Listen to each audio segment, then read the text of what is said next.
आज मैंने Asansol municipal corporation के मेयर साहब को एक लेटर दिया हूँ, जिसमें मैंने कहा है कि 7 जनवरी को एक MIC रेजोल्यूशन हुआ है, जिसमें कुछ इंजीनियरों का सैलरी बढ़ाने की बात है। तो ये जो रेजोल्यूशन है ये भेदभाव से भरा पड़ा है। तो मेरा मेयर साहब से ये रिक्वेस्ट है कि उसको फिर से एक निगाह देखा जाए और इसको कैंसिल किया जाए।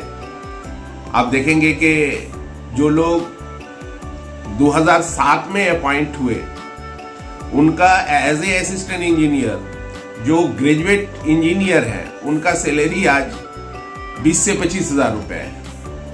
और जो लोग बाद में आए, जिनके पास कोई सही क्वालिफिकेशन नहीं है, उन लोग के पीछे चूंकि एक खूंटी होता है, एक लीडर उनका सपोर्ट करता है, जिस वजह से उन लोगों का सैलरी, उन लोगों का काम, उन लोगों का चेंबर, उन लोगों के लिए सहूलत, तमाम सहूलत मिलता है, बाकी लोगों को नहीं मिलता है। तो ये भेदभाव नहीं होना चाहिए। इसके लिए मैंने मेयर साहब को लिखा है कि इस तरह का नहीं हो। आपने SAE को चूंकि बढ़ाने की बात की है, तो बकिया SAE को छोड़ दिया गया है। बहुत सारे SAE है जिनका लिस्ट में नाम नहीं है, तो ये एक भेदभाव है। आप ग्रुप C और ग्रुप D में देखें, जिन लोगों को आप 1,000 रुपये बढ़ाने की बात कर रहे हैं, जिनका 10,000 है, वो मुश्किल से 11,000 में पहुंचेंगे। लेकिन उससे कबल ही जिन लोग ग्रुप C और ग्रुप D में 20,000 और 25,000 रुपए पा रहे हैं, उनके बारे में मेयर साहब का क्या ख्याल है? या जो लोग MIC में बैठे हुए थे, इस बारे में क्यों नहीं चर्चा की? ये बहुत ताज्जुब खेज बात है। मेरा रिक्वेस्ट है कि ये भेदभाव से भरा मैंने रेजोल्यूशन है, इसको फिर से कंसीडर किया जाए और सही ढंग से सबको एक तरह का मैंने इंसाफ मिले, सैलरी मिले। बस यही मेरा मुतालबा है।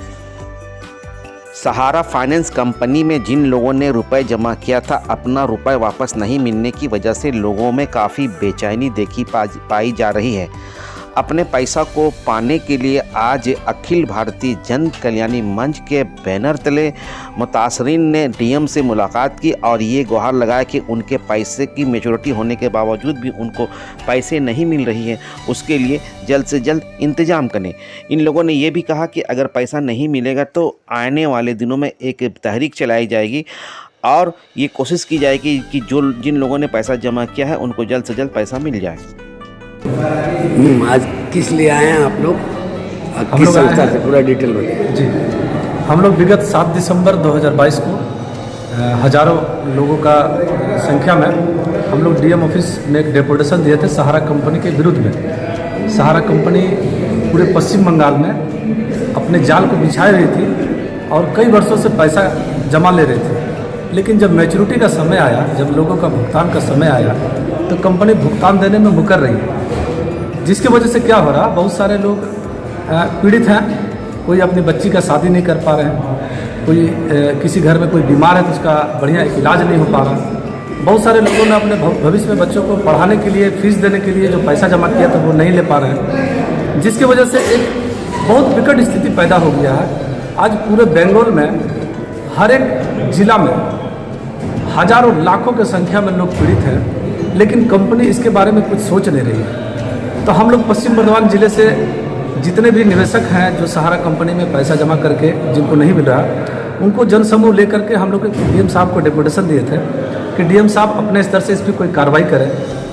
पश्चिम बंगाल के अलावा दूसरे स्टेट में जहाँ भी DM साहब के पास डेपुटेशन दिया गया, तो विभिन्न जगहों के DM साहब ने अपने अपने स्तर से कार्रवाई किए हैं और उन लोगों को भुगतान भी मिला।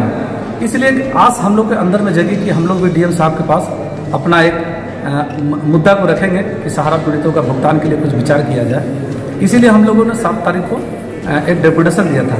आज वही 2 महीना बीतने के बाद अभी तक चूंकि कोई कार्रवाई नहीं हुआ है, इसलिए उस कार्रवाई के विषय में फिर से हम लोग DM साहब से गुहार लगाने आए हैं कि सर इस विषय पर थोड़ा सा विचार किया जाए और पीड़ितों को न्याय मिले।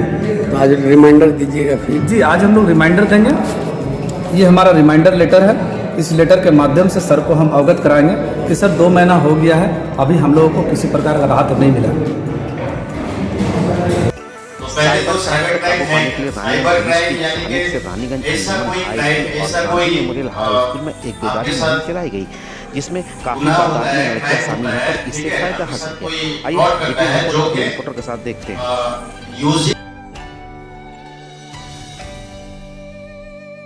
डिफेंस सीखने को मिला, हम लोगों को बहुत सी जानकारी हासिल हुई और हम लोगों को अपनी सुरक्षा के बारे में बहुत कुछ